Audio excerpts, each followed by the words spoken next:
Hello base அனைவருக்கும் வணக்கம். ஒரு இளைஞன் தனது காதலியை பார்க்க நடுஇரவு 12 மணிக்கு ஒரு வீட்டுக்கு போறான். அந்த வீட்டுல அவனுடைய காதலி 2வது மாடியில் இருக்கா. அவன் கஷ்டப்பட்டு பின்னாடி வழியா மேல ஏறான். பின்னாடி வழியா ஜன்னல் திறந்து உள்ள குதிக்கிறான். உள்ள குதிச்சு போய் பார்த்தா அங்க 2 பேர் படுத்திருக்காங்க. அதுல யாரு அவனுடைய காதலின்னு தெரியல. ஆனாலும் ஒரு பக்கமா இதுதான் நம்ம காதலி அப்படின்ட்டு அவன் போய் அந்த பெட்ல படுக்கிறான். படுத்துட்டு அவங்களுடைய இடுப்புல கைய வைக்கிறான். அது பிறகு நடந்தது உங்களை அதிர வைக்கும். இந்த கதை மும்பை நகரம் உயரமான கட்டிடங்களுக்கிடையே தொடங்குது. அந்த கட்டிடங்களுக்கிடையே ஒரு மிகப்பெரிய பங்களா இருக்கு. அந்த பங்களாவோட எஜமானி கௌசல்யா மிகப்பெரிய ஒரு பணக்காரி. கௌசல்யாவுக்கு 35 வயசுக்கு மேல இருந்தாலும் அவ பாக்குறதுக்கு அழகு மங்காம அவ்வளவு அழகா இருப்பா. அதே சமயம் அவளுக்கு 20 வயசு மகள் இருக்கா அப்படின்னு சொன்னா யாருமே நம்ப மாட்டாங்க. அவளுடைய கணவர் சந்திரசேகர் மிகப்பெரிய ஒரு தொழிலதிபர். அவளுடைய நிறுவனம் பல்லாயிரம் கோடியில பிசினஸ் பண்ணிட்டு இருக்காரு. அவர் எப்பொழுதுமே தொழிலதிபர் பார்க்கறதுக்கும் பணக்காரர்களை பார்க்கறதுக்கும் வெளிநாடுகளுக்கும் சுற்றி கொண்டே இருப்பாரு. வீட்டுக்கு 3 மாசத்துக்கு ஒரு முறை 6 மாசத்துக்கு ஒரு முறை தான் வருவாரு. அந்த அளவுக்கு பிஸினா பாத்துங்க. போன்ல கூட அவர் பேசுறதுக்கு நேரம் இல்ல. அந்த அளவுக்கு எப்போதும் பிஸியாவே இருப்பாரு. அவளுடைய மகள் பேரு சந்தியா ஒரு கல்லூரியில படிச்சிருக்கா. மிகப்பெரிய பணக்காரோட பொண்ணு அப்படின்னு எல்லோருக்குமே தெரியும். அதே காலத்துல திகன் என்ற ஒரு இளைஞன் படிச்சிட்டு இருக்கான். அந்த பையன் எல்லாரை விட ரொம்ப இயல்பா பேசக்கூடிய ரொம்ப அழகான பையன் கூட. மற்றவங்க மாதிரி ரொம்ப அழட்டிக்க மாட்டான். ஆனா அவன் சாதாரணமா இருந்தாலும் அவனுடைய பேச்சு ஒவ்வொன்றுமே குறுமையா இருக்கும். அந்த அளவுக்கு அறிவுமிக்க ஒரு இளைஞனா இருக்கான். இப்ப அதே கல்லூரியில நூலகம் இருக்கு. அந்த நூலகத்துல 2 பேர் சந்திக்கிறாங்க. இப்ப அங்கிருந்து அவங்க இருவருக்கும் காதல் ஏற்படுது. அந்த இளைஞன் ஒரு ஏழை இளைஞன். அந்த இளைஞன் தினந்தோறும் பார்ட் ஜாப் செஞ்சுட்டு, அதாவது பகுதி நேர வேலை செஞ்சுட்டு அதிலிருந்து வர வருமானத்தில் தான் அவன் கல்லூரியே படிக்கிறான். இப்படி அவனுடைய வாழ்க்கை சாதாரணமே போயிட்டு இருக்கு. சட்ட துணி வாங்கறது கூட அவன்கிட்ட சரியா காசு இல்ல. அந்த அளவுக்கு எல்லாமே சாதாரணமா தான் இருக்கும். ஆனாலும் நிறைய மாணவர்கள் வெறுப்பாங்க. சந்தியாவுக்கு அவனை ரொம்பவே பிடிச்சிருது. ஏன்னா யதார்த்தமான பேச்சும் அவனுடைய கூர்மையான அறிவும் தான் அவளை ரொம்பவே கறந்துருக்கு. அது மட்டும் இல்லாம நல்ல அழகானவனும். இப்ப பாத்தீங்கன்னா ஒரு நூலகத்துல அவங்க 2 பேரும் சந்திக்கிறாங்க. அங்கிருந்து அவங்க காதல் தொடங்குது. கல்லூரியில அவங்க 2 பேரும் எப்போதும் தனியா சந்திச்சு பேசிப்பாங்க. நாளுக்கு நாள் அவங்களுடைய பழக்கம் அதிகரிச்சுட்டே வந்து வருது. இப்பதான் சந்தியா ஒரு நாள் கேக்குறா, என்னை விட்டு பிரிஞ்சு போயிடுவா அப்படின்னு அவன்கிட்ட கேக்குறா. ஆனாலும் அவன் என்ன சொல்றான், எத்தனை பிறவி எடுத்தாலும் கண்டிப்பா நான் உன்னை பிரிய மாட்டேன் அப்படின்னு அவன் சொல்றான். அவளும் ரொம்ப சந்தோஷப்படுறா. இப்ப கல்லூரி இப்படி போயிட்டு இருக்கு. இப்பதான் கௌசல்யாவுக்கு உடல்நல சரியில்லாம போயிடுது. இப்ப சந்தியா அவங்க அம்மா கௌசல்யாவை பாத்துக்கிறதுக்காக வீட்லயே வந்திருக்கா. 15 நாள் கிட்டத்தட்ட அவ வந்து கல்லூரிக்கு வரல. இந்த இடத்துல தான் திகண்டு அவளை பார்க்கணும்னு நினைக்கிறான். ஆனாலும் அவளை சந்திக்க முடியல. அவள்கிட்ட போன் கூட இல்ல. அவளுடைய போன் கூட சுவிட்ச் ஆஃப்லயே இருக்கு. இவனுக்கு ஒண்ணுமே புரியல. எப்படியாவது சந்தியாவை சந்திச்சு பேசணும் அப்படின்னு அவன் நினைக்கிறான். அவளும் அவளுடைய வீட்டை ஒரு முறை காமிச்சிருக்கா. அதுவும் அவளுடைய அறை இதுதான் அப்படின்னும் இங்கதான் நான் படுத்திருப்போம் அப்படின்னும் அவள் சொல்லிருக்கா. இதை கேட்டுட்டு அவன் நேரா வந்து பாக்குறான். அதுவும் நடுஇரவு 12 மணிக்கு. ஏன்னா பகல்ல கண்டிப்பா காவலர்கள் விட மாட்டாங்க. அது மட்டும் இல்லாம மிகப்பெரிய ஒரு பிரச்சனை ஏற்படுன்றதால.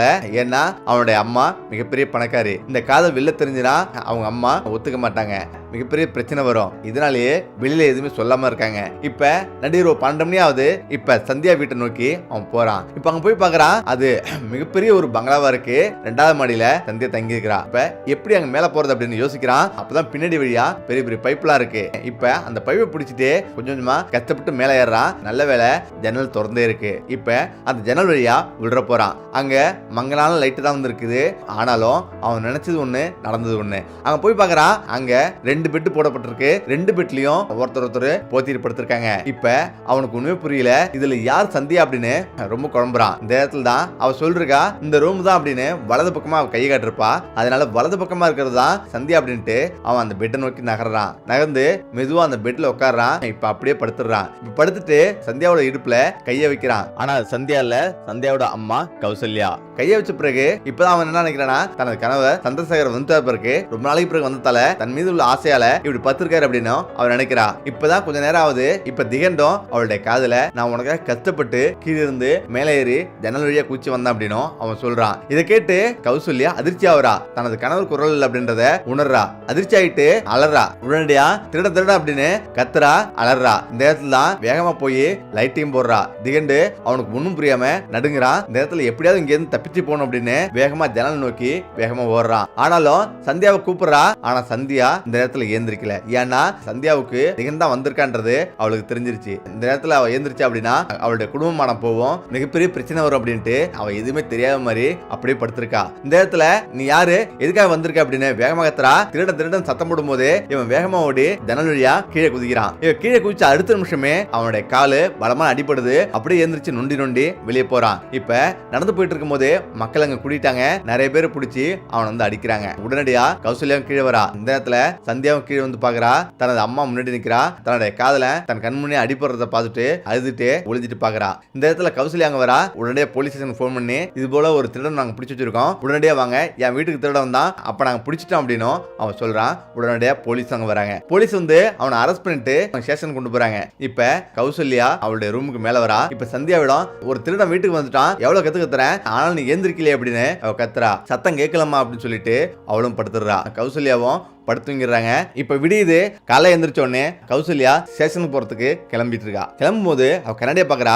அவளுடைய கழுத்துல உள்ள டாலர் காணோம். அவளுடைய அப்பா அன்போடு கொடுக்கப்பட்டதான் அந்த தங்க லாக்கெட், தங்க டாலர். அந்த டாலர் காணுமே அப்படின்னு பார்த்துட்டு அதிர்ச்சி ஆகுறா. அந்த திருடன் தான் திருட்டான் அப்படின்னு அவன் நினைக்கிறா. இப்ப கௌசல்யா டிஃபன் கூட சாப்பிடாம நேரா ஸ்டேஷன் போறா. ஸ்டேஷன்ல போயிட்டு அங்க திகன் மின்சாரம் கூட இல்லாம, அதாவது ஃபேன் கூட இல்லாம அமர்ந்திருக்கான். இப்ப கௌசல்யா நேரா அங்க வரா. இப்ப இன்ஸ்பெக்டரை பார்த்து, சார் என்னுடைய தங்க லாக்கெட்டை காணோம், டாலர் காணோம், இதை இவன் தான் திருடிருப்பான், என்னன்னு கொஞ்சம் விசாரிங்க அப்படின்னு அவ சொல்றா. உடனே போலீஸார் திகண்ட வெளியே ஆச்சிட்டு வந்து அந்த டாலர் திருநியா, அந்த டாலர் எங்க, மரியாதை கொடுத்துரும் அப்படின்னு அவங்க சொல்றாங்க. உடனடியா திகண்டம் அதை வந்து வெளில எடுக்கிறான். இப்ப போலீஸாருக்கு ஆச்சரியம். உடனே கேட்ட உடனே அவன் கொடுத்துட்டானே அப்படின்னு அவங்களே ஆச்சரியப்படுறாங்க. இப்ப அந்த டாலர் கொடுத்து, சார் இந்த டாலர் சாதாரண டாலர் கிடையாது, இதை நீங்க பரிசோதிங்க, உண்மை புரியும் அப்படின்னு அவன் சொல்றான். இப்ப போலீஸாரும் அந்த டாலரை திருப்பி பாக்குறாங்க. அந்த டாலர் ஓபன் பண்றாங்க. ஓபன் பண்ணா அதுல ஒரு கடிதம் இருக்கு. அந்த பேப்பர்ல ஒரு குறியீடு எண் அங்க குறிக்கப்பட்டிருக்கு. அந்த எண்ணை பார்த்து எல்லாரும் குழம்பிடுறாங்க. இப்பதான் அந்த போலீஸார் மேலும் விசாரிக்கிறாங்க. அப்பதான் அந்த எண் வந்து லாக்கரோட எண்ணு சார் அப்படின்னும்,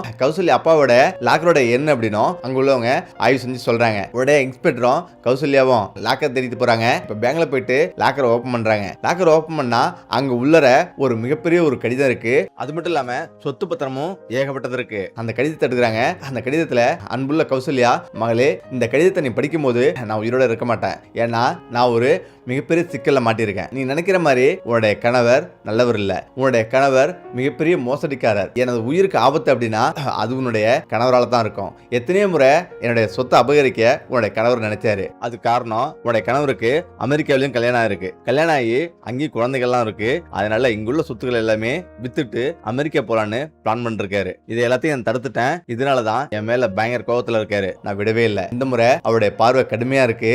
ஆனாலும் இதுல இருந்து தப்பி போனா மாட்டான்னு எனக்கு தெரியாது. பல கோடி ரூபாய் பணத்தை அவர் அபகரிக்க நினைக்கிறாரு. கண்டிப்பா இது நடக்காதுன்னு நினைக்கிறேன். ஒருவேளை நான் இறந்துட்டா அது உன்னுடைய கணவர் தான் காரணம் அப்படின்னு அதுல எழுதிருக்காரு. ஆனாலும் நீ நினைக்கலாம், ஏன் உயிரோடு இருக்கும் போதே இவர் சொல்லாம அப்படின்னு. நான் சொன்னா நீ ஏத்துக்கவே மாட்டேன். ஏன்னா உன்னுடைய கணவர் மேல அவ்வளவு அன்பு இருக்கு. அதே நேரத்துல விட்டு தரவும் மாட்டேன். அதனாலதான் இது உண்மையா பொய்யா அப்படின்னு நம்ப மாட்டேன். அதனாலதான் தற்பொழுது இந்த கடிதத்தை எழுதி வச்சா அப்படின்னும் அவர் எழுதியிருக்காரு. இப்பதான் அவங்களுக்கு புரியுது, அவங்களோட அப்பா வீட்டுல இருக்கும்போது திடீர்னு அவரு இறந்துடுறாரு. இப்பதான் அந்த வீட்டு காவலர்கள் அவரை அடிச்சு கொண்டுட்டாங்க அப்படின்னு அவங்க கைது செஞ்சிருக்காங்க. இந்த நேரத்துல கௌசல்யாவுக்கு ஒண்ணுமே புரியல. உடனடியா திகண்ட பாக்குறா. திகண்ட பார்த்து, இதெல்லாம் உனக்கு எப்படி தெரியும், நீ யாரு அப்படின்னு அவ கேக்குறா. அப்பதான் திகன் சொல்றான், எனது அப்பா உங்க வீட்டுக்கு செக்யூரிட்டியா வேலை பார்த்தாரு. என்னுடைய அப்பா தான் உங்க அப்பாவை கொண்டுட்டதா போலீஸ் இவரை அரெஸ்ட் செஞ்சது. அரெஸ்ட் பண்ணி அவருக்கு தண்டனை கிடைச்சது. 15 வருஷமா ஜெயிலே இருக்காரு. இப்போ ஒரு விஷயத்தை புரிஞ்சுக்கணும், அவர் ஜெயிலுக்கு போகும்போது எனக்கு வெறும் 5 வயசு தான். இந்த இடத்துல தான் என்னிடம் என்னோட பாட்டி சொன்னாங்க, உனது தந்தை ஒரு கொலையாளி, உனது தந்தை ஜெயில இருக்காரு அப்படின்னும் எனது பாட்டி சொன்னாங்க. ஆனா உனது தந்தை அப்படி செய்யக்கூடிய ஆள் இல்ல. ஆனாலும் அவர் மேல இப்படி பழி வந்திருக்கு, என்ன நடந்ததுன்னு தெரியல அப்படின்னும் அவங்க சொன்னதை அவர் நினைவு கூறாரு. இந்த இடத்துல தான் நான் என்ன செஞ்சேன்னா, 15 வருஷம் கழிச்சு ஒரு நாள் எங்க அப்பாவை போய் சந்திச்சேன். அப்ப எனது அப்பா சொன்னாரு, நான் இந்த தவறை செய்யல, ஆனா அங்க ஒரு விஷயம் நடந்தது அப்படின்றத அவர் சொல்றாரு. அதாவது அவர் இறக்கிறதுக்கு முன்னாடி ஒரு லாக்கெட்டை, ஒரு டாலரை என்கிட்ட கொடுத்தாரு. இந்த டாலரை எனது மகள் தான் கொடுத்துரு அப்படின்னும், இதுல முக்கியமான ஒரு விஷயம் இருக்கு அப்படின்னும் அவர் சொல்லி என்ன கொடுத்தாரு. இப்ப நானும் கௌசல்யாடம் இந்த டாலர் கொடுத்துட்டேன். கொஞ்ச நாள்லயே அவர் இறந்துட்டாரு. அவர் கொலை செஞ்ச பழி எனக்கு வந்துருச்சு அப்படின்னும் அவர் சொல்றாரு. இந்த இடத்துல விஷயம் எல்லாமே புரியுது கௌசல்யாவுக்கு. உடனடியா தனது கணவர் தான் தனது தந்தையை கொன்னது அப்படின்னு அவர் புரிஞ்சுக்கிறா. அப்பவே போலீஸ் ஸ்டேஷன்ல கம்ப்ளைண்ட் கொடுக்குறா. உடனடியா அவர் வெளிநாட்டிலே கைது செஞ்சு இந்தியாவுக்கு அழைச்சு வராங்க. இப்ப விசாரிக்கப்படுது. விசாரணையில அவர் தான் கொலை செஞ்சது அப்படின்னு உறுதி செய்யப்படுது.